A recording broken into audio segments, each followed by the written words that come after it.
So, in chapter 5 of the first canto of Srimad Bhagavatam, so far we have seen that when Vyasdev was despondent, despite his compilation of all the Vedic literatures, Narad Muni appeared on the spot while Vyasdev was contemplating what could have gone wrong.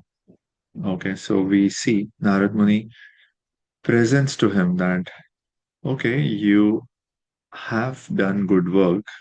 There is nothing lacking in your composition, your realization.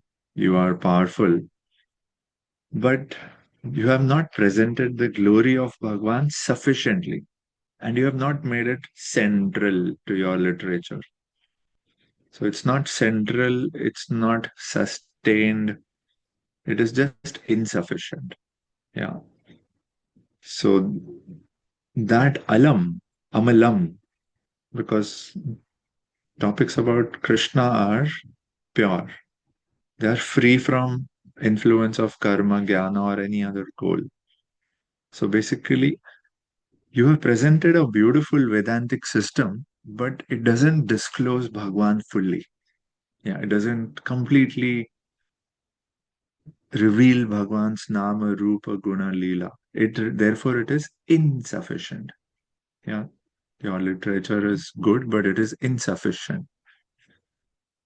Even Brahma Sutra that you have compiled, Vedanta Sutra, it is focused on Brahman. It doesn't disclose the full entity of Bhagwan. Therefore, your compositions are khila or deficient. So, if the author is unfulfilled, yeah, and what can we hope the readers to gain from that system which is presented? So, Narad Muni is saying that you have just emphasized the four purusharthas of dharma, artha, kama, moksha, but you have not described the glory of Bhagwan equally with equal emphasis. Yeah. So one is that because your presentation lacks full disclosure of Bhagwan, therefore it is deficient. So one is lacking full disclosure.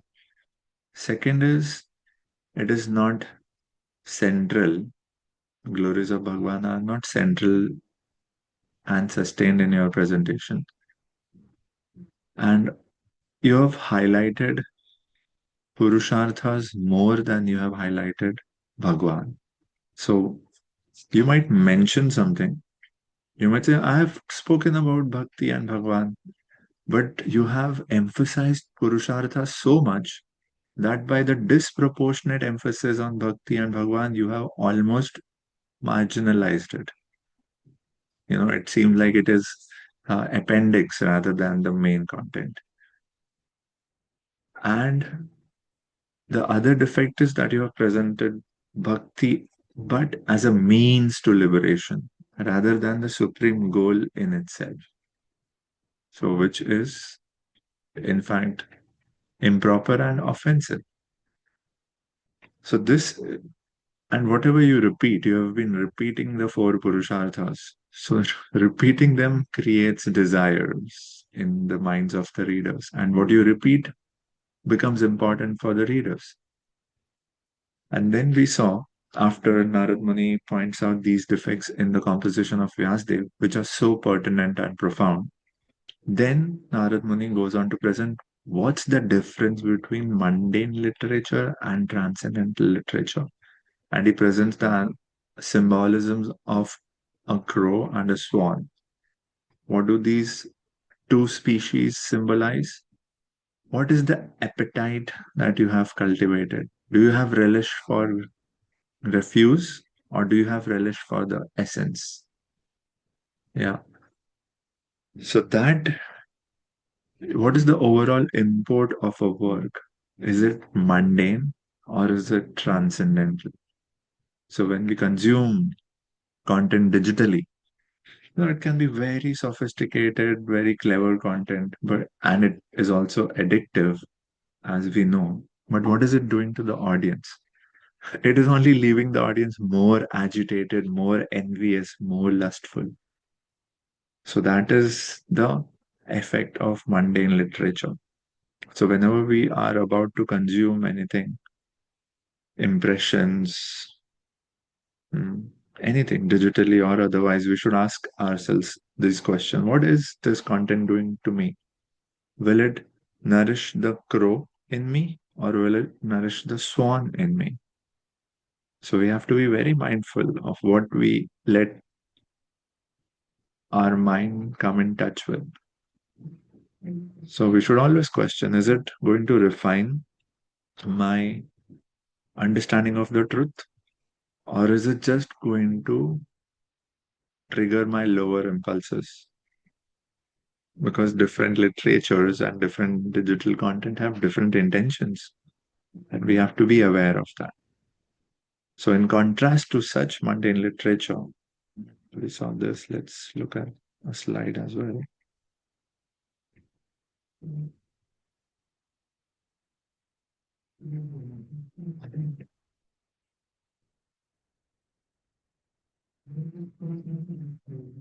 Yeah, I hope you are able to see now. So, we have to constantly question ourselves. What are we, you know, opening ourselves to?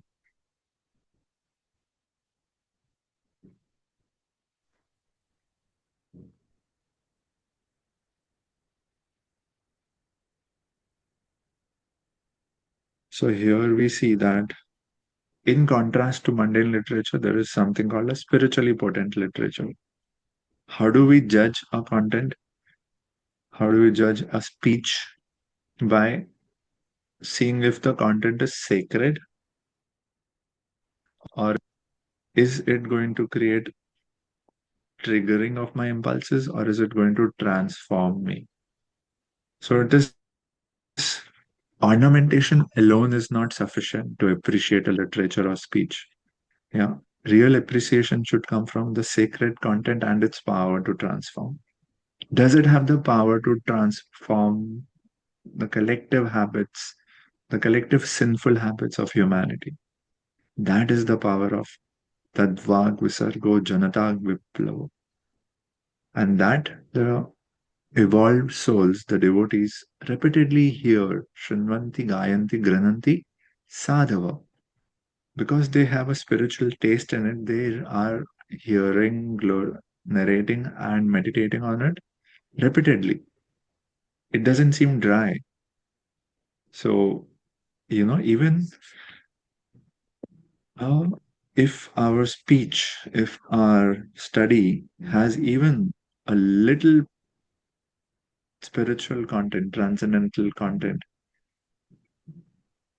it will have its transformative effect. The expression may not be perfect. Yeah.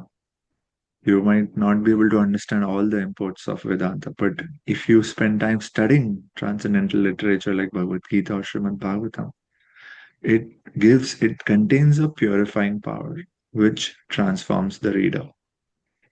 So ornamentation is not important, but the content is important. So what basically we're saying that technique is not the main thing. Revelation and glorification of Bhagwan is more important. Otherwise, somebody might say, oh, you don't know Sanskrit grammar, therefore you're not able to study properly. The grammar is subservient to the purifying power of the literature. Yeah. Therefore, nobody can form an elitist club that only those who have perfect pronunciation or come from a certain background, only they have access to this literature. What is more important is we open ourselves to the purifying power of that literature. Okay, so what is being presented that sincerity is more important than aesthetics. We are sincere, and Srila Prabhupada says, my composition may not be perfect because this is not my native language.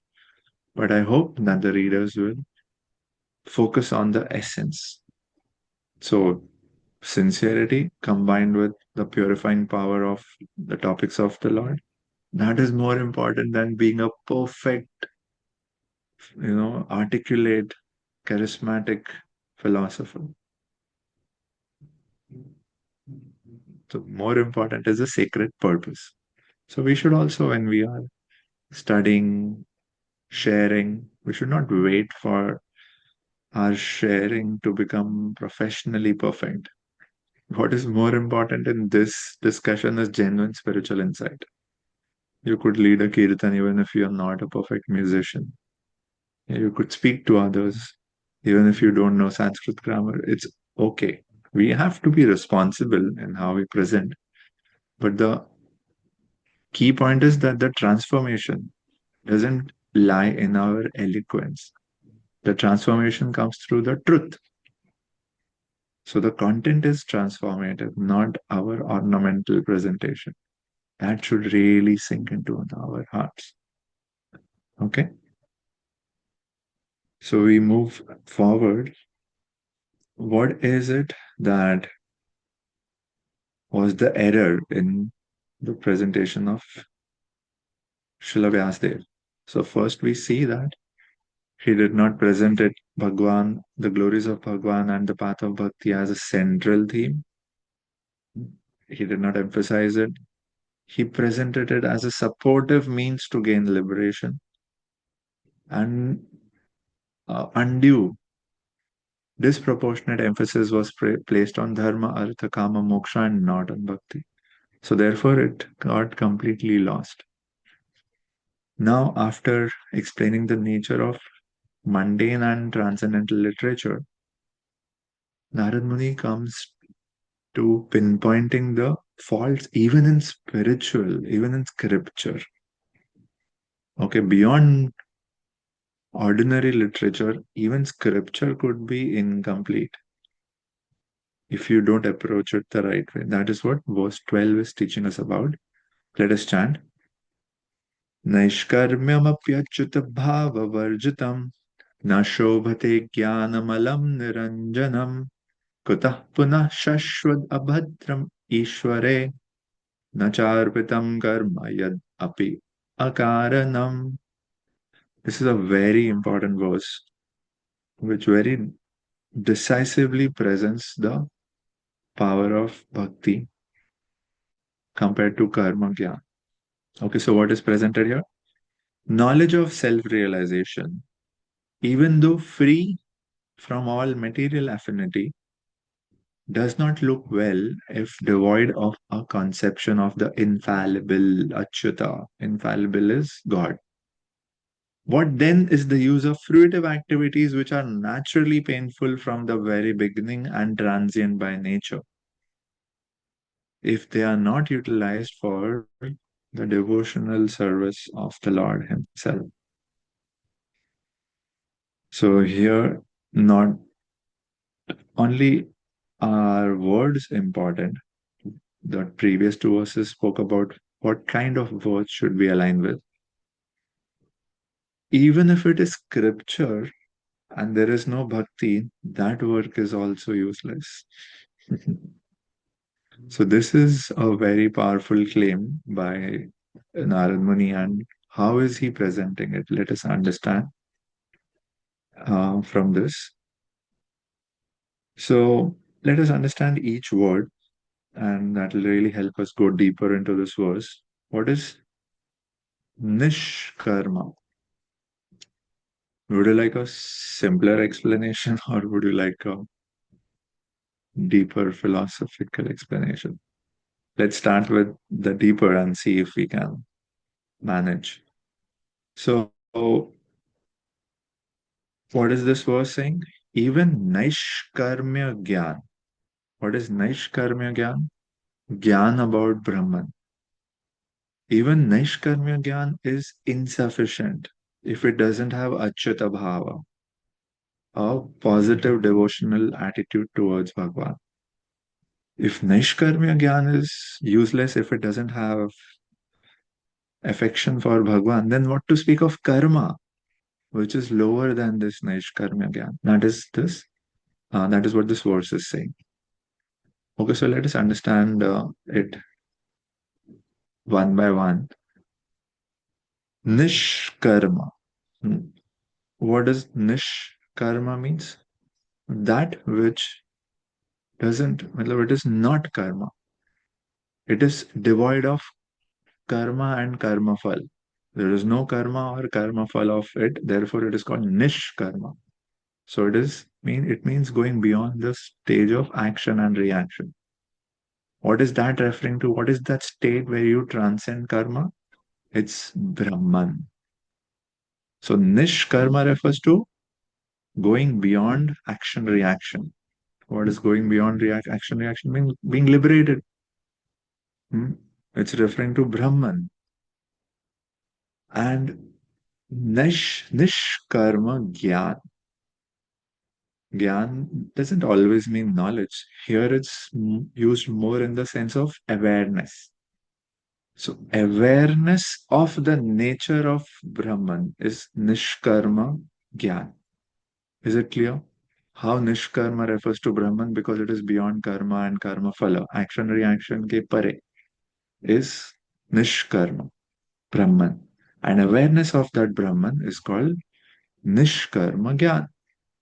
Yeah, so that here is called Naishkarmyam, the first word, because it is free. There, in that state, you are free from the effects of action and reaction. If you are free from the effects of action reaction, essentially you are at the stage of Brahman realization. Is this clear? What the meaning of the word Naishkarmya? Naishkarmya Gyan is knowledge or awareness of Brahman or the state of Brahman realization. Any questions around this? Okay, so far so good. Then, what is Anjanam? Anjanam, like you apply kajal. That is Anjanam. It's like a ointment. So, why is Anjanam used here in this verse?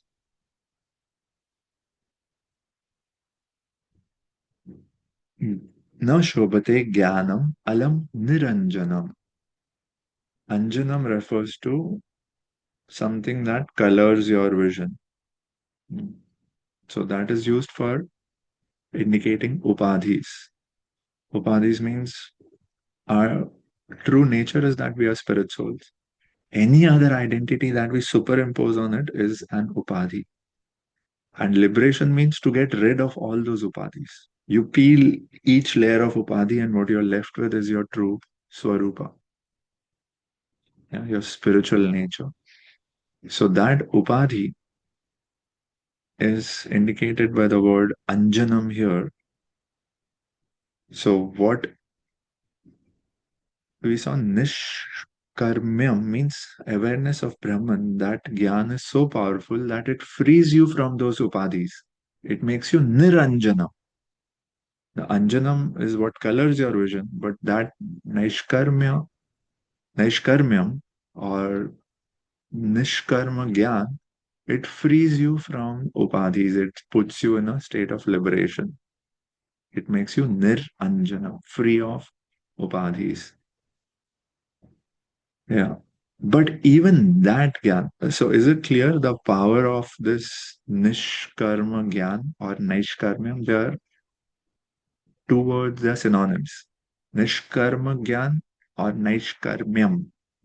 They are talking of the same thing, awareness about Brahman or Brahman realization. So that Brahman realization is so powerful that it can free you of all your upadhis. Hmm? But even that nishkarmyam is incomplete. Na shobhate. It doesn't look good without achyuta bhava. So something as powerful as Brahman realization is not beautiful, not complete, unless there is bhava for achyuta. So what does it mean? That even nishkarma gyan or naishkarmyam does not have the capacity to lead you to realization of the absolute truth. Brahman is not the final realization. Beyond it is Satyam Param Dhimahi. So if Brahma Gyan is devoid of Achyuta Bhava, devotion to Krishna, it cannot take you to Satyam Param Dhimahi. You cannot perceive the absolute truth, which is beyond our senses. Yeah. Is it aligning? That Brahmagyan is already so powerful, but if there is no Achyuta Bhava, then even it is like not impressive because it is not going to lead to complete cognition of absolute truth. Then what is the use? Okay, if Jnana has this problem, what to speak of karma? Karma is Shashwat. It is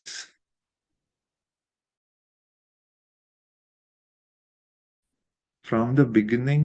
Na kuta puna Shashwat abhadram Ishware. So, what to speak of karma then, which is abhadram, inauspicious, shashwat, constantly in the stage of performance and in the stage of perfection? Karma is fraught with problems and deficiencies if it is disconnected from Ishware. Na charpitam karma yad api akaranam. So, a lot of beautiful concepts are presented here. We can say that, oh, once you destroy your ignorance by gaining nishkarma gyan or nishkarmyam, you will free yourself from ignorance and you will attain liberation.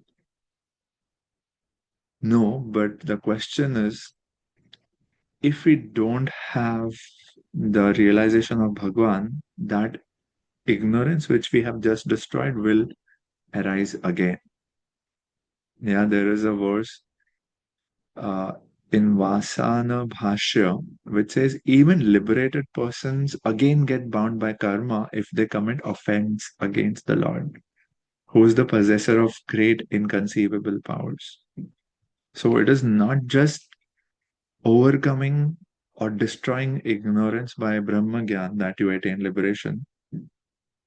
If you have not cultivated Achyuta Bhava, acknowledging Bhagwan and worshipping Bhagwan, then that liberation will also not sustain. Again, avidya will take over you. So it is said in scriptures that liberated souls sometimes are subjected to birth and death, but the yogis who surrender to the Lord are not touched by karma. So the point is, even Naishkarmyam cannot guarantee liberation, but surrender to the Lord or Achyuta Bhava can guarantee liberation and beyond liberation, in fact, which is prema. Okay, so we know that what is the effect of jnana? It is the destruction of karma. Lord Krishna says in the Bhagavad Gita that, by this fire of knowledge, all karmas will be burned to ashes in chapter 4. So it's great that knowledge, jnana, has the power to destroy karma, but it is,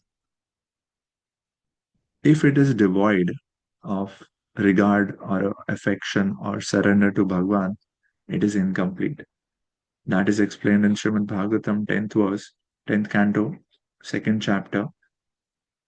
आरुह्य कृच्छेन परम पदम तथा पतन्ति अधो अनादृत युष्मत् आंग्रयः. Aruya Krichena, you reach the height of liberation. Param Padam Tataha. With great difficulty, you climb the mountain of liberation. But what happens? Patanti Adho. Again, you will fall down because Anadrit.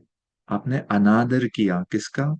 युष्मद भगवान आपके अंग्रया, because they did not worship the lotus feet of the Lord.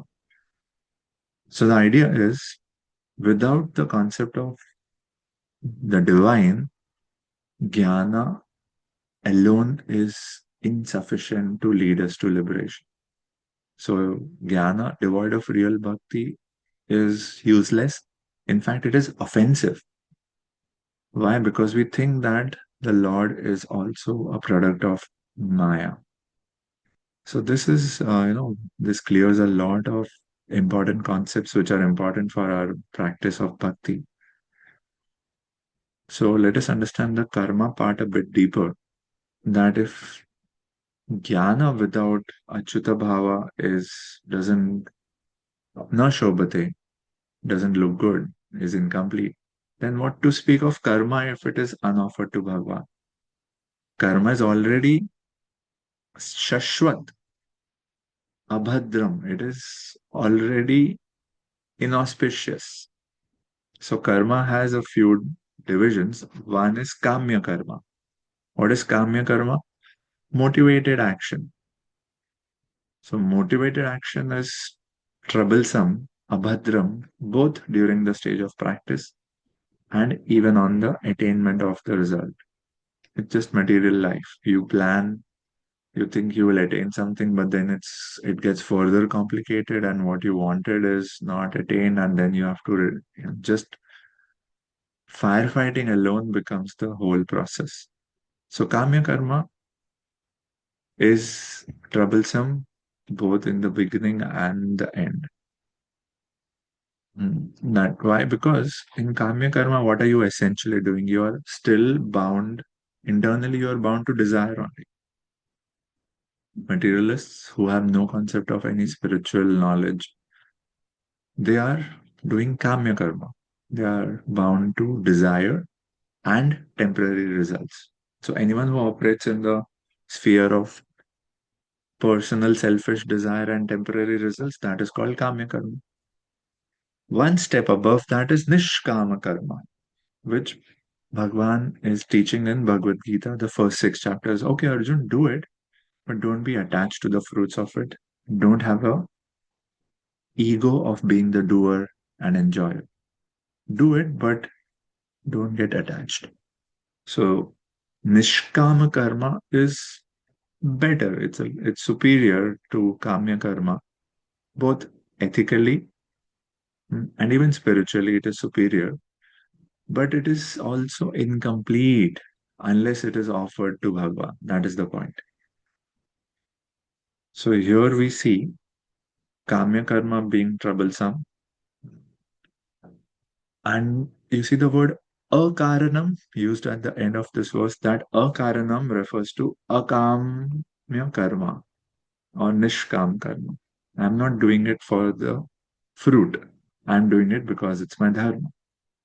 So the point is, if Naishkarmya Gyan, which we discussed initially, if Naishkarmya Gyan is inadequate, then how can Kamya Karma or even Nishkama Karma be illuminating if it is unoffered to Bhagavan? So even Jnana is inadequate if it is not connected to Achyuta Bhava. Then what to speak of karma of both kinds, Kamya Karma and Nishkama Karma, if they are not offered to Bhagavan, they are also useless. Why do you think this is being said? Because both of these types of karma, whether you're doing it for your selfish gratification or whether you're doing it in a spirit of detachment, in both of these processes, you are devoid of the capacity to be aware of Bhagwan. You are still Bahirmukh. So there are two states of the Jiva. We can be Bahirmukh, we can face away from Bhagwan, or we can be Antarmukh, we can face towards Bhagwan. So where is our consciousness? Where is our attention? Where is our regard? So even if we do Nishkama Karma, which is not offered to Bhagwan, we don't get a chance to connect to Bhagwan, because in connecting to Bhagwan, we'll get the opportunity to purify our consciousness. The purifying power comes from connection with Bhagwan. So if you don't offer that Nishkam karma also to Bhagwan, you are missing the chance to turn towards Bhagwan and therefore get a purifying effect. So there is, it's both same. So basically, in this way, the futility of jnana, which is devoid of contact with bhakti, and of karma, which does not conduce to bhakti, is presented in this verse. Yeah. So here, what is the intention of Narad Muni to say this to Vyasdev? That you should instruct only bhakti to Bhagwan Hari. Don't even focus on Swadharma. What is Swadharma? Our dharma according to our Swabhava, according to Varnashram. You even disregard, Narad Muni is saying, Vyasdev, disregard the commitment to Swadharma, directly present bhakti. Yeah. So this is, Bhagavad Gita brings us to a level of Swadharma. And don't be whimsical, don't be selfish, don't be greedy, act at the level of duty. So it brings us definitely to the level of Swadharma, and Swadharma purifies us. But where does the Swadharma of the Bhagavad Gita conclude? It concludes with Sharanagati. Sarvadharman Parityajya. What dharman should I Parityajya give up? Swadharma. Why? Because Swadharma, again, it's good, it has a utility that it helps us purify our chitta. So there is purification in Swadharma, but it has a start and an end point. So give up all other dharmas, just surrender unto me. So Bhagavad Gita ends with surrender. And that is where Srimad Bhagavatam begins. So when we reach surrender, that means we've already been through a evolution of being responsible, dutiful. We have already overcome our selfishness and ego. Yeah. So here the emphasis is on Sharanagati. Narad Muni is saying, Vyasdev, just focus on Sharanagati and Bhakti, don't focus on Swadharma. Because, we saw in the previous verse, he said, you've only spoken about, in fact, you have exaggerated and emphasized Dharma, Artha, Kama, Moksha. Don't do that. Focus only on Bhagavad Dharma, not Swadharma. Now, and then, we'll see in the later verses, Narad Muni is going to assure there will be no loss. Don't worry. Oh, what if I don't do my Swadharma? I'll explain everything. Yeah, so that is in the later verses. But just to complete the discussion of verse 12, the point is that if our jnana also doesn't have the conception of Bhagwan, that jnana is in effect incomplete and offensive because you are thinking that Bhagwan is also a product of Maya.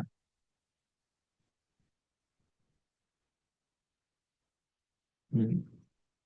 So I'll also take this opportunity to introduce that, when karma is connected to Bhagwan or it is offered to Bhagwan, karma is not bhakti, remember. So we are discussing very important principles. We think we are doing our job and we are, also then contributing to a spiritual society. Is that pure bhakti? No, first we have to understand the tattva. Karma itself is not bhakti. Yeah. When you offer karma to Bhagwan, that is not bhakti in the pure sense. It may be mixed bhakti. And it's okay to do it. It'll gradually lead us to pure bhakti, but we should not be delusioned that I'm doing karma, offering it to Bhagwan, karma arpanam, I'm a pure devotee. No. Karma is not bhakti. They are two different categories. When you offer karma to Bhagwan, what happens? The awareness of Bhagwan becomes superimposed on karma. Is it right? Now you have a additional awareness of Bhagwan while you do your karma. So when that awareness of Bhagwan becomes superimposed on karma, that is called Aropa Siddha Bhakti. It is not pure bhakti, but it has become bhakti by superimposition of the awareness of Bhagwan. So, what is the devotional part in this kind of Aropa Siddha Bhakti? It is not the action itself, it is your awareness of Bhagwan, it is your conscious effort to think about Bhagwan and offer your activity to Bhagwan. Are you able to see? We might be performing karma. That is not bhakti, even if it is offered to Bhagwan. The element of bhakti in karma arpanam or aropa siddha bhakti is the consciousness of Bhagwan, is the awareness of Bhagwan while you do your karma. So this should be clear. It is that remembrance, that awareness of Bhagwan which is bhakti, not the performance of my karma. Prabhu, Why? question about this, if it's okay to ask. Hare Krishna. Just Uh, complete this sure. discussion and come to it. So a devotee, who has already offered themselves to Bhagwan, they have, reached the level of Sharanagati. So what are they offering? They are not offering isolated actions to Bhagwan. Karmarpanam nahi kar rahe ho. They have offered themselves. Manasa deho keho jo kichu mora, arpilu tu pade yugala kishore. Sharanagati means you self-surrender. So a devotee's full awareness, body, mind, activities, all of that is included in self-surrender. So we should understand that the active portion of Aropasita Bhakti is the element where we are conscious of Bhagwan and we are putting an effort to direct our karma towards Bhagwan. It is not the karma which is Bhakti. Yeah, it is that awareness of Bhagwan which is Bhakti. So what is being said here that a karanam, even if you do unmotivated karma, even that will not fully purify your consciousness if it is not offered to Bhagwan. Okay, so the gist of the verse is Brahmagyan, devoid of awareness of Bhagwan, or karma, which is not offered to Bhagwan, are both useless. They become just a distraction. So, this is, a very serious implication here. So, Prabhupada says that in the previous two verses, we saw that ordinary literatures are condemned. They are condemned to be a place of pilgrimage for the crows. Not just that, even Vedic literatures, which are just simply speculating on the subject of impersonal Brahman, when they are devoid of devotional service, even they are condemned. So, ordinary literatures are condemned, and Vedic literatures, which are just speculation of on Brahman, disconnected from Achyuta Bhava, which are devoid of devotional service, they are also condemned. Yeah. Why? We have seen that even that Brahma Gyan will not give us sustained liberation. Then what to speak of karma? Karma can give us much less than what Brahma Gyan can. But if Brahma Gyan without Achyuta Bhava is inadequate, then what to speak of karma, which is not offered to Bhagwan, even though it might be unmotivated. So, such speculative knowledge about Brahman, hmm, that is called speculative knowledge because you are still using your mind and intelligence to speculate about it. You're not receiving you're not receiving the revelation of Bhagwan, which is beyond the senses. So there are two types of knowledge, speculative knowledge and revealed knowledge. So Bhagwan can reveal to you, but that is not possible by our intellectual efforts. He's beyond our attempts to grasp him through our senses. But when we use our senses and intelligence to reach Brahman, that is called speculative knowledge. So, speculative knowledge and fruitive work cannot lead one to the goal of perfection. Yeah. It can be fruitful only when they are made subservient to the devotional service of the Lord. And this is where the error lies in Srila Vyasdev's presentation. What he presented everything, but he did not highlight what is the center. He did not put a spotlight on the Supreme. Therefore, he ended up in a state of dissatisfaction. So, what Narad Muni is doing through these verses is that he's identifying that Vyasdev, you omitted putting a spotlight on Bhagwan. You have presented Bhagwan as a supporting concept to reach liberation rather than Bhagwan being the central concept of everything. Dharma, Artha, Kama, Moksha are not the central theme. Bhagwan is. So, Yasho Bhagavato Amalam, that is superior than even Nishkarmyam. Nishkarmya. So, this is beautifully helping Vyasdev understand the lacking in his composition. So the idea is you cannot just present God as a supporting concept. God has to be the highlight and repeatedly glorified because repetition indicates importance. So put spotlight on Bhagwan and repeatedly glorify Bhagwan and bhaktis. That will get you out of your state of dejection. Okay, does it make sense? Did you understand the whole purport? Yeah. Yes, we can take questions now.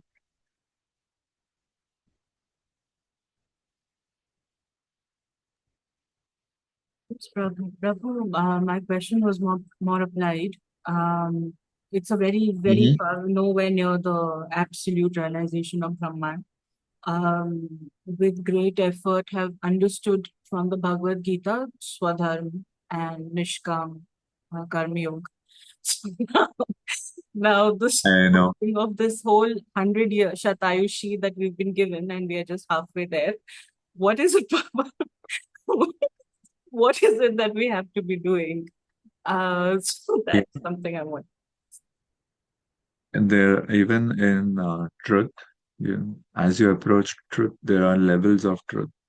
So Bhagavad Gita is helping us evolve from A to B. But if we have access and eligibility for Bhagavatam, then we can go from, further. So it's just, have we come in contact with knowledge of a superior nature? Have we got a guide who is more evolved? Basically, it all comes down to how evolved is your guide. By guide, I mean authors like Vyasdev, Sutta Goswami. So they are presenting the highest revelation. So if we have access to them, we should immediately take what is the highest. Yeah. And that's what we are discussing. We might think that, oh, let me do Nishkama Karma. But if we have direct access to actions of bhakti, they have higher potency. They can give us all the benefits of Nishkama Karma, of Jnana, and also a positive experience of Bhagavan. So the question is, how powerful a method do you have access to? So yes, we should not be overwhelmed that there is so much to do. Our reassurance should come from the fact that I have access to the highest method available. Yeah, it's just about me applying it now. Okay, that pacifies you. Okay, so let's move to the next verse, verse 13. Narad Muni, you see his presentation is brilliant. That is how a guru, now you realize why a guru is a guru. You think we know everything, but we are covered by our own biases and our own ego. So therefore, it's essential to have a mature, evolved, self-realized guru.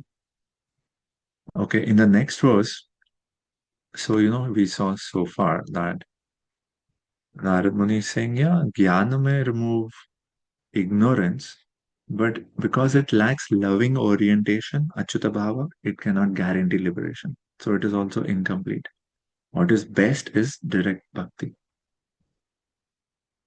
So now he says, okay, now I have pointed out the defect. I'll also give you a solution. I'll give you a method to come out of it. That is presented in the 13th verse. So what should you do?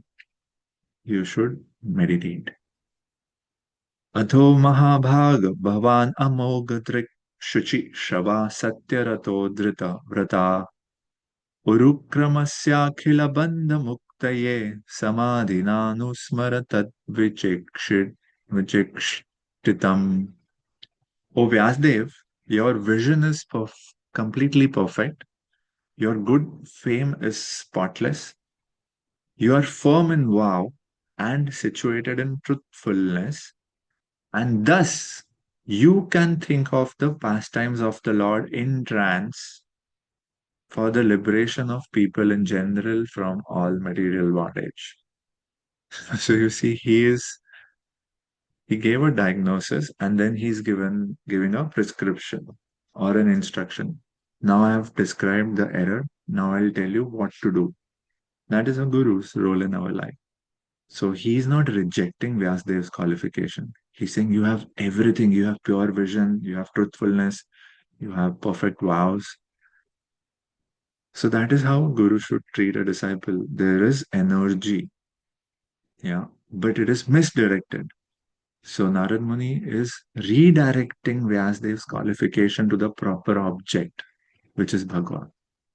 So he's saying Samadhina Anusmara. Go into Samadhi, contemplative reception. And do what? Because you have achieved a state of purity of consciousness. When you go into a deep contemplative state, you will be able to envision the pastimes of the Lord. Krishna Leela, Nama Rupa Guna Leela, is not something that we can study about, yeah, and realize. They are called self-revealing. So when our mind is pure and devotional, they will appear. So that is what Vyasdev is telling. That is what Narad Muni is telling Vyasdev. You are in a perfect state of pure consciousness. Just go deep into contemplation and Krishna Leela will manifest in your pure mind. That is the direction given to Srila Vyasdev here. That your Amogadrik means your knowledge is great. Yeah, you have perfect knowledge. Your character is pure. You are Shruchi Shrava. So your character is pure, your knowledge is useful. You are Satyarata. You are devoted to understanding the truth. That is how our life should be dedicated to the truth. You are Dridhavrata. You are determined in your vows. So you have all the qualifications. Now what should you do? Samadhina Anusmara. Beautiful. Go. Samadhina Anusmara means remember with fixed attention what the various pastimes of the Lord, because those pastimes of the Lord, they are called Urukramasya, the glories of the Lord. Urukram is one who does great acts. So the glories of Urukram or Krishna, they have the power to bandha muktaye. They have the power to liberate you. Yeah. So remember, go into Samadhi, remember the pastimes of the Lord, which have the power of giving liberation for all people. Okay. So the word remember is used in the spirit of saying that these pastimes of Krishna will spontaneously appear in a pure mind filled with devotion. Yeah, because as we discussed, the nature of Krishna's Nama Rupa Guna Lila is that they are self-manifesting, self-revealing, like the sun. You don't need another object of light to see the sun. Sun is self-revealing. Similarly, you cannot use anything to understand Krishna Nama Rupa Guna Lila. When your mind is pure and devotional, they will spontaneously appear themselves. Okay. And after you recollect these pastimes, please recite them to us. So this is the beautiful instruction. So Srila Prabhupada says that, all of us, people in general, have a taste for literatures. That is just human instinct. We want to read something new every day. Therefore, there are so many books. So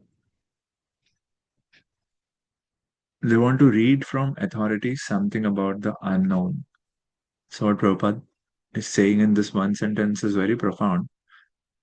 They want to hear and read from the authorities. Who are the authorities? Shastra. What do they want to hear and read? Something about the unknown. So that is said, it is said that Shastras reveal what is unknowable by ordinary worldly experience. We're living two lives, right? Worldly affairs, Vyavaharik, but Vyavaharik will not give us realization of Tattva. So scriptures give us something which we cannot gain from our Vyavaharik existence. That is Paramarthik. So scriptures reveal the unknowable and the beneficial. This is the definition of scriptural knowledge. So we should direct our instinct to hear and read literature towards scripture. But Prabhupada says that instinct, that taste is exploited by unfortunate literatures, mundane compositions or philosophical speculation. So this is Prabhupada's modern way to gloss over the word Naishkarmyam. The literature may be philosophy, but if it is devoid of devotion, it is still mundane. It is still under the influence of Maya and it will end up in sense gratification. So these literatures, although worthless in the true sense of the term, they are variously decorated to attract the attention of less intelligent men. So it has no value, but it is very nicely decorated. So people take it seriously and then spend their time and energy consuming it. They say, oh, what a beautiful, articulate philosophical article, or what a ornate poetry. Is there Achyuta Bhava? Then it is, inadequate. But for that you need a spiritual vision. That's why, Prabhupada says that will capture the attention of less intelligent people. And thus the attracted living entities become more and more entangled in karma bandhan, in material bondage. So what we consume should lead us to evolution and liberation, not further degradation and bondage. So Narad Muni is compassionate towards the unfortunate victims of such worthless literatures. And therefore he's advising Vyasdev, please compose transcendental literature, which is not only attractive, but it also actually brings liberation. And what is the point of just being ornate if it is not potent? Srila Vyasdev or his representatives are qualified because they are rightly trained to see things in true perspective. So, what is the definition of a guru? One who has an absolute true perspective. They are pure in thought due to their spiritual enlightenment. They are fixed in their vows due to their devotional service, and they are determined to deliver fallen souls rotting in material activities. So Vyasdev, Narad Muni, they can supply such eager people in general with unlimited news from the spiritual world. Yeah, we have an instinct to read news, right? So Prabhupada is saying that in this vast universe, in one Brahmanda, we are on one planet. And from this one planet, we are able to generate so much content in the name of daily news. Then what to speak of the spiritual realm, which is infinite and unlimited? So there is sufficient content to fuel our instinct. But it is upon us. Do we direct our instinct to mundane literatures or spiritual literatures? So Prabhupada says spiritual world is infinite. So therefore the news of the spiritual world should also be unlimited. Sometimes you think, oh, how much can I write about spiritual topics? Infinite. So there are thousands of literatures available in the world, but unfortunately, none of them have brought peace and tranquility on earth. Why? Because those literatures contain a spiritual vacuum. Achyuta Bhava is missing. Therefore, there is no peace and tranquility. And as a response to that, Vedic literatures are offered to fill that spiritual vacuum, especially the Bhagavad Gita and Srimad Bhagavatam. Why they are presented to uplift the humanity from the pangs of material civilization. We are caught in material bondage with a material conception of life, and we are rotting in material activities. To help us get free of this, the Vedic literatures are presented. What is Bhagavad Gita? It is the spoken message of Bhagwan, which is recorded by Vyasdev. And Srimad Bhagavatam is a transcendental narration of the activities of Bhagwan. So one is words of Bhagwan and other is activities of Bhagwan. This alone can satisfy the hankering desires of the living being for eternal peace and liberation from miseries. So we should know what is the cure for our Bhavaroga. It's only topics related to Krishna. Yeah. But such narrations can be described only by liberated souls like Vyasdev. Because, we discussed somebody in a pure devotional mind, only in that state do these pastimes reveal or appear spontaneously. So, who are we receiving it from? They have to be liberated souls like Vyasdev, who are completely merged in the transcendental service, loving service of the Lord. Because only to such devotees, the pastimes of the Lord and their transcendental nature become automatically manifest by the dint of devotional service.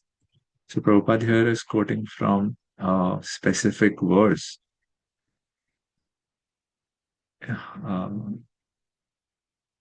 Here, coming from Shvetashvatar Upanishad, Yasya deve para bhaktir yatha deve tatha gurau tasyaite katitha hi arthaha prakashante mahatmanaha. And one who has unflinching devotion, bhakti, for whom? For Supreme Lord and is directed by the spiritual master. Deve parabhakti yatha deve tatha guru. One who has unflinching devotion to the Supreme Lord and is directed by a spiritual master. And what is the nature of that spiritual master? Tatha guru. Guru is also a person who has similar unflinching faith in Bhagavan. Only such a person who has unflinching devotion and the direction of such a guru, only they can see the Supreme Personality of Godhead by revelation. Prakashante Mahatmanaha. So these transcendental topics are revealed only to Mahatmanaha. And we should hear only from such Mahatma, not by mental speculation.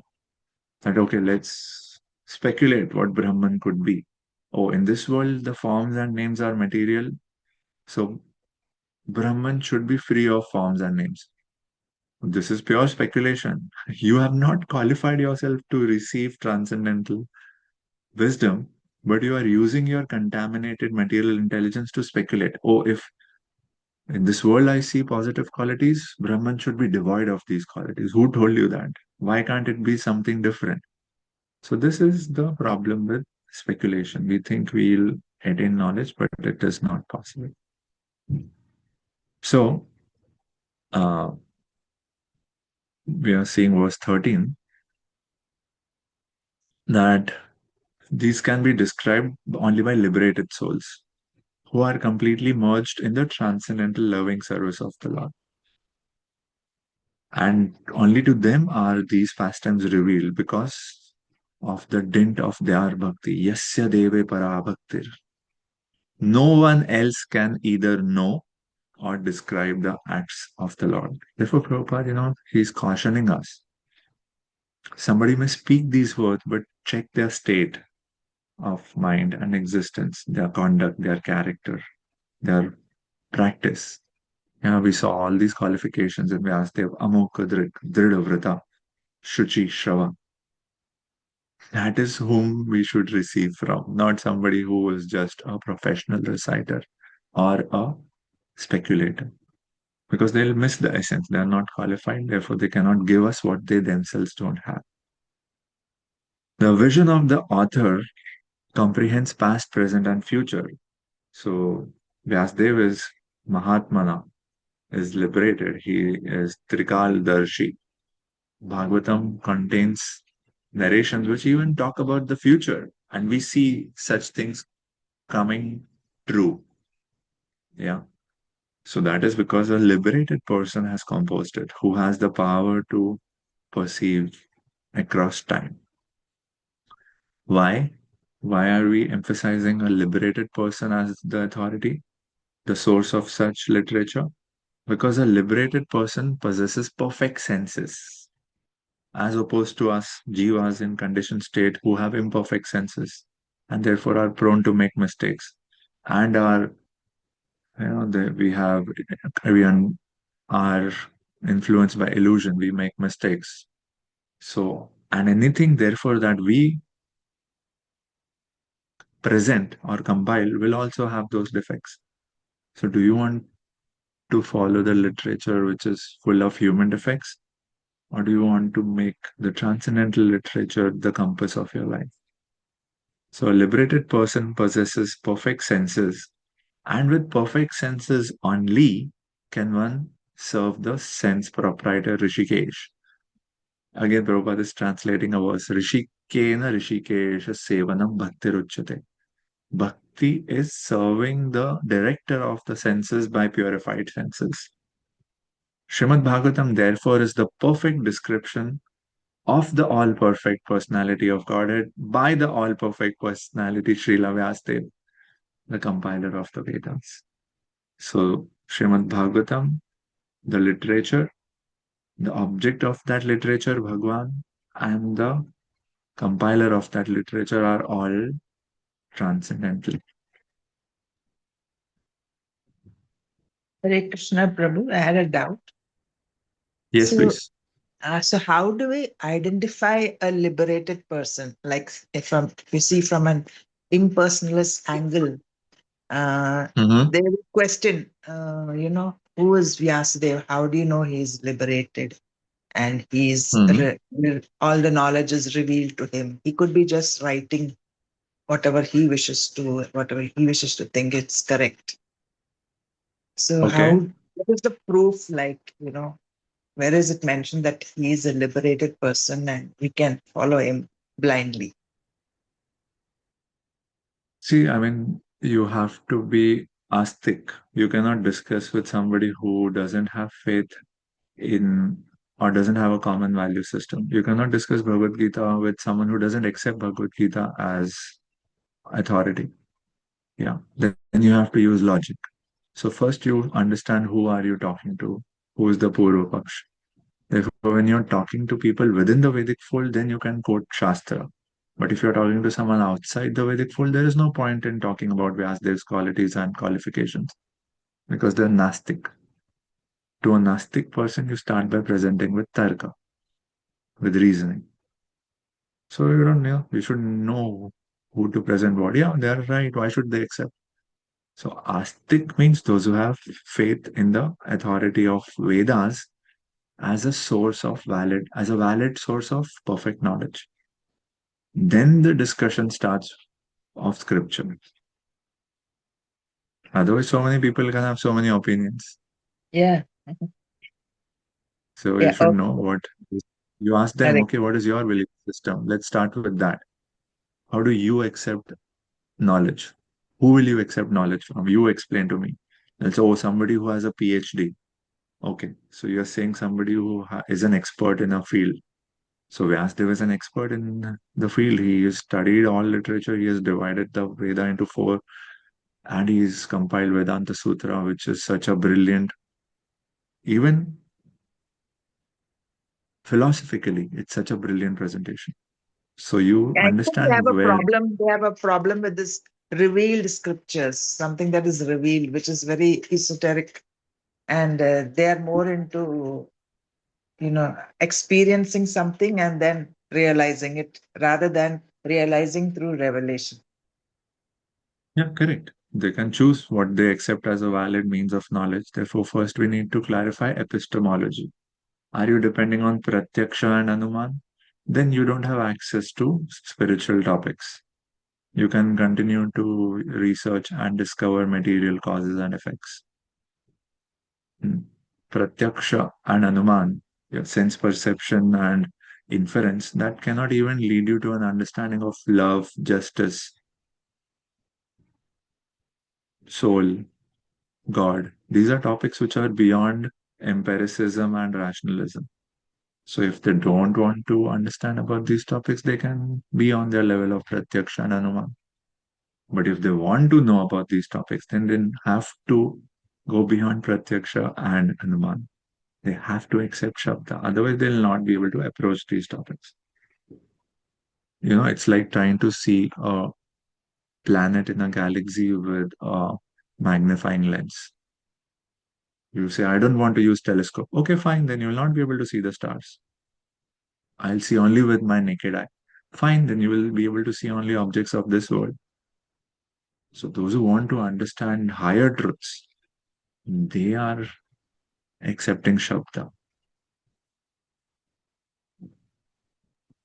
So that faith in scripture is very foundational.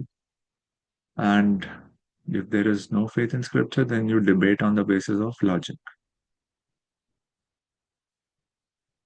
Okay. Okay, let's, so we see here that Narad Muni is like an expert guru, like an expert physician, is recommending that you presented Dharma, Artha, Kama, Moksha. At the center of it was desire. So you presented desire-driven religion. Yeah, you gave a lot of concessions in the name of Dharma. And those concessions have now become the standard. Why? Because people already have material desires. And when they hear, oh, Vyasdev says we can do Artha, Kama, they forget about Dharma and Moksha and they stick to Artha and Kama only. So to heal them, you must now enter contemplative trance, Samadhina Anusmara, and directly present unlimited positive happiness of bhakti. Yeah.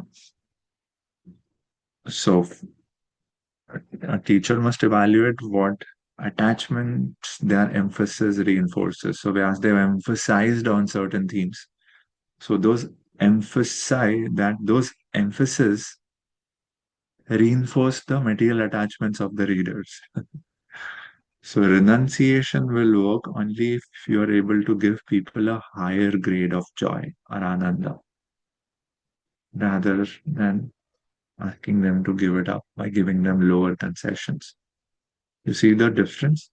Vyasdev, okay, we'll discuss that in the verses ahead. Okay, we'll have look at one more verse maybe. Let's look at verse 14. What is the problem? Narad Muni explains by giving a beautiful analogy. Tatoinyatra kinchit yad vivikshata prithak drishyastat rupa nama bhi nakarhichit kwapi chadush shita matir labhet vatahata nau ivaspadam. Wherever you desire, whatever you desire to describe, Vyasdev, whatever you desire to describe that is separate in vision from the Lord, simply reacts with different forms and names to agitate the mind, as the wind agitates a boat which has no resting place.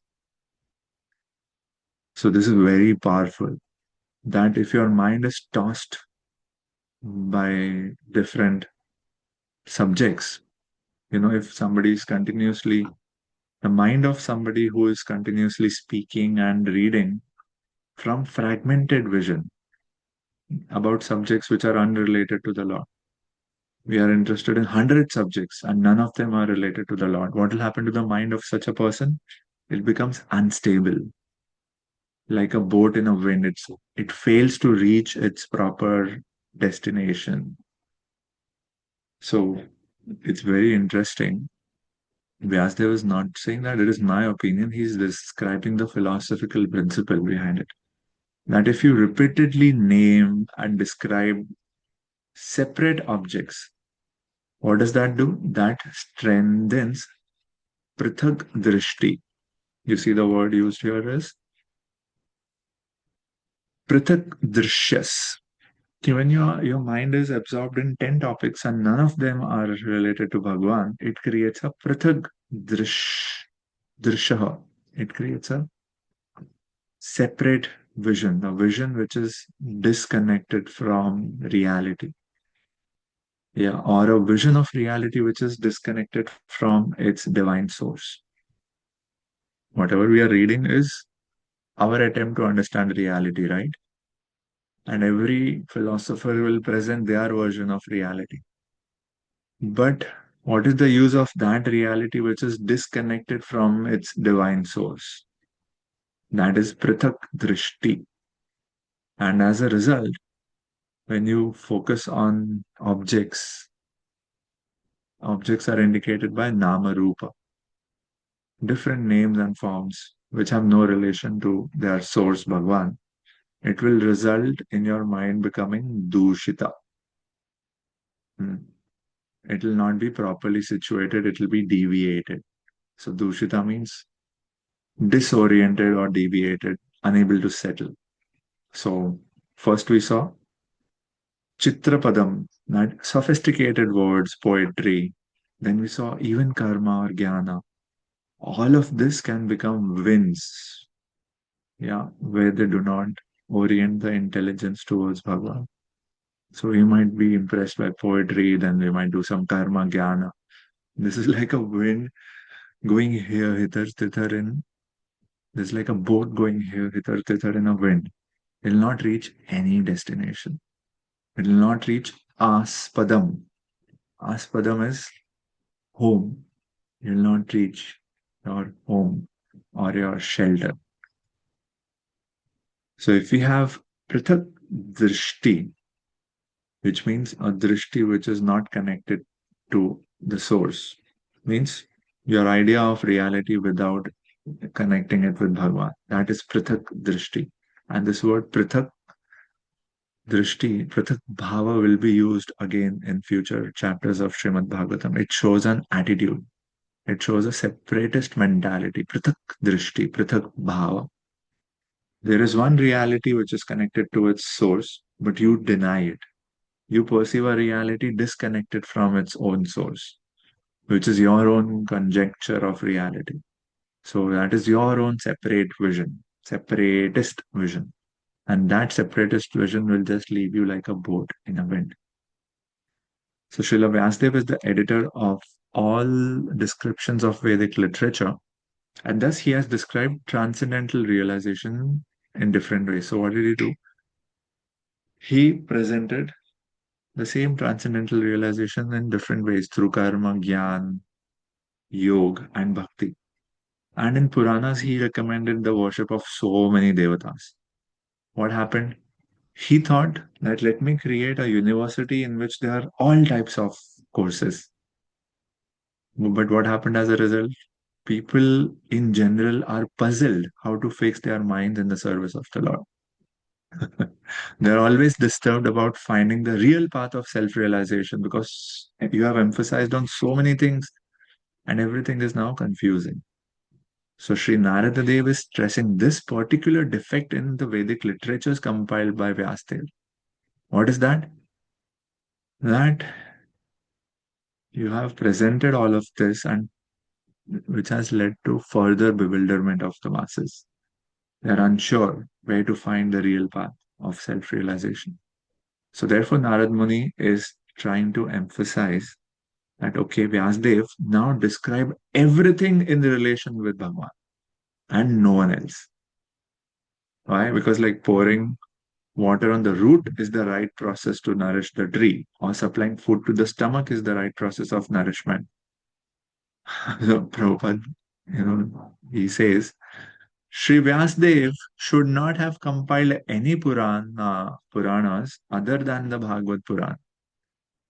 Because why? Pratak Drishti.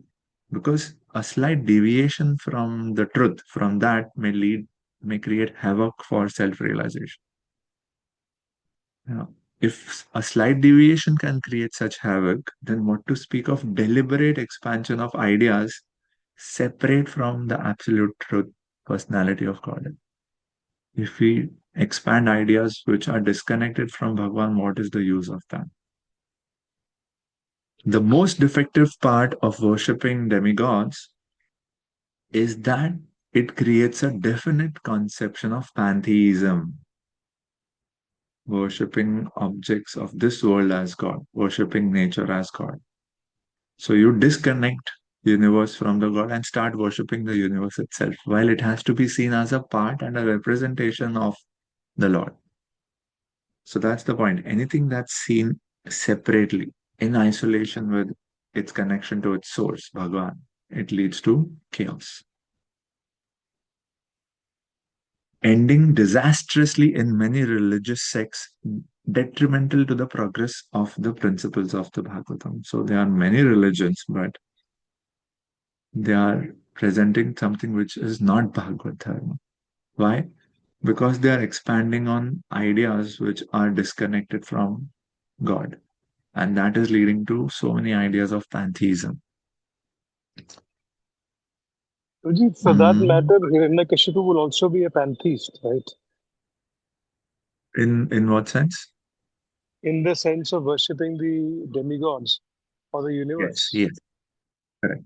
Worshipping the demigods as without acknowledging their connection with Bhagwan, that is pantheism. You think they are the final ultimate authority and you worship them as the ultimate object. You can also worship the devatas, conceiving of them to be parts of Bhagwan. That is a good way to, glorify devatas, because that is true knowledge. But, when we narrow our focus, instead of seeing the bigger picture, we put a spotlight only on one part. That is the mistake of pantheism. We make that entity Bhagwan rather than seeing its connection with Bhagwan. Bhagavatam alone can give accurate direction for self-realization in eternal relation with the personality of Godhead by devotional service and transcendental love. So much Prabhupada compresses in one sentence. So what is the accurate direction of self-realization? It concludes with Prema Mai Seva to Bhagwan. Yeah. In our eternal relationship with Bhagwan, we offer loving service. So if somebody asks you what is the fullest understanding of self-realization, the answer is loving service. Seva is the highest understanding of self-realization. The diverted mind of the pantheist can never reach the perfection of self-realization. What is that self-realization? Seva or bhakti. Due to the disturbed condition of the selection of object. We selected objects in disconnection with their source. That is leading to all of this chaos. So, I find this very powerful as a principle that when you repeatedly name and describe objects without their connection to their divine source, it creates a separated vision, a separatist vision, prithak drishti. And then the mind becomes dushit, deviated, disoriented, and it never reaches its destination. So through these verses, we have been seeing that Alankar, Chitra, Padam, poetry, sophisticated philosophy, karma, gyan, naishkarmyam api achyuta bhavam. So karma, gyan also, all of them can just end up becoming like winds. When they are not orienting our intelligence intelligence towards Bhagwan. And then we'll not reach our ultimate destination, which is the shelter of Bhagwan. So, we require a stable center. We are always seeking some rasa, but we require a stable center, and that can be found only in Bhagwan and in Seva to Bhagwan. So, we are constantly bombarded with commentary and news, conflict about personalities. So, and even just materialistic consumption. Just exposing our mind to all of this pratak, drishti, so many separate objects. If we repeatedly allow them to be received by our mind, it will make our mind unable to think or pray deeply. Don't think your lifestyle is disconnected from your bhakti. If you allow yourself, expose your mind to all of this, you lose the ability to think clearly and pray deeply. So therefore, we have to have deliberate periods of Harikatha, Japa. So they are like parts of our daily life where we say that no, I will deliberately commit to taking in transcendental subject matter. So whatever we do in sadhana and swadhyay, harikatha, it is helping us reach our spiritual center. And once you reach that spiritual center, from there you can understand the world, you can understand reality. But if you try to understand reality which is disconnected from its source, that is only a hallucination. And every philosopher can present their own hallucination. So that is the danger. And that is what Narad Muni is recommending Vyasadeva to do. Hare Krishna, Prabhu. One more doubt, if possible. Yes, sure. Say that Vyasadeva is a very, very great personality, spiritual personality. He is a liberated soul.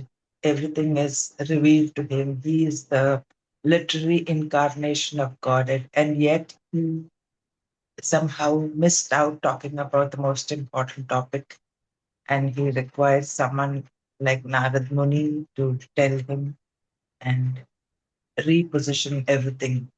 So, what is the ultimate purpose of this? Prabhuji? Ultimate purpose of this presentation that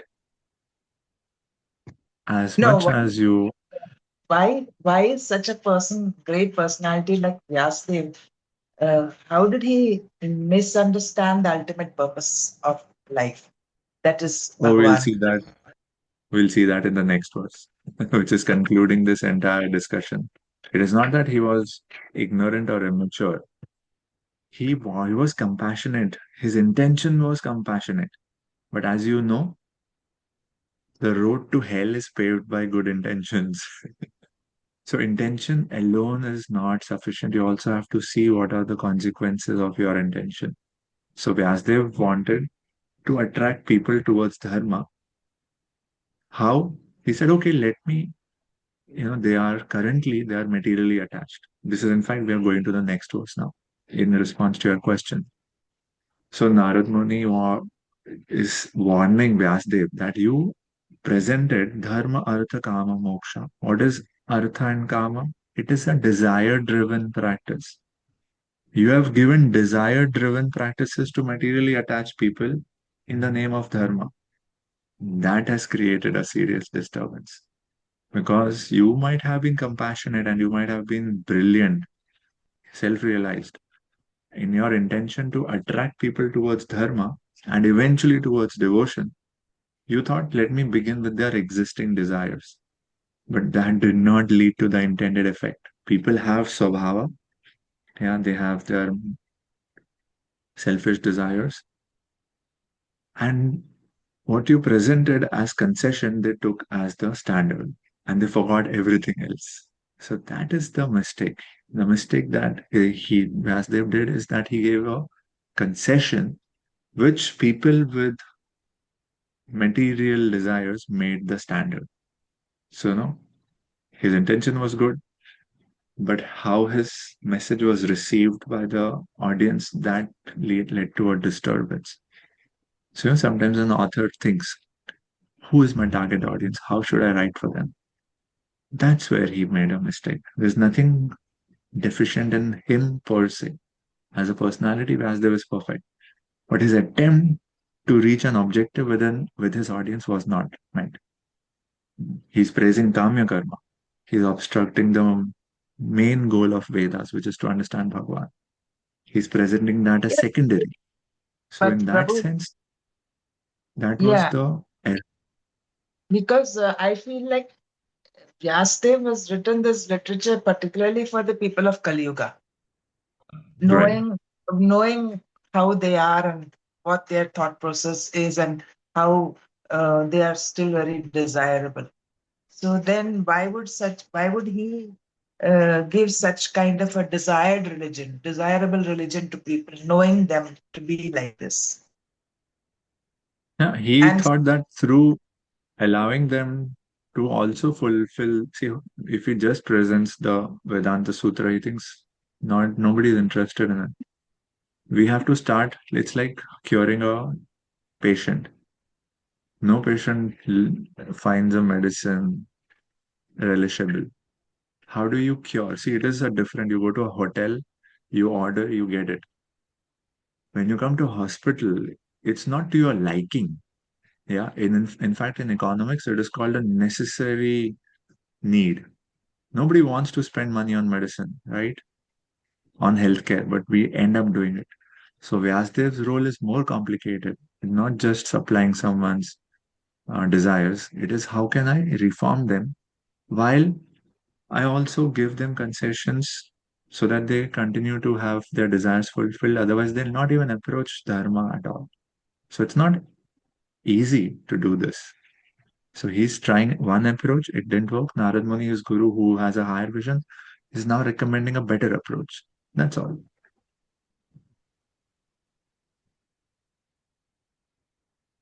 Okay. okay, Okay, so we'll conclude here. Srila Prabhupada ki jai, Grantaraj Srimad Bhagavatam ki jai. Hare Krishna, thank you very Hare much. Krishna, Prabhu. Dandavat pranam. it's Hare Krishna. Hare Krishna. Thank you. Very well.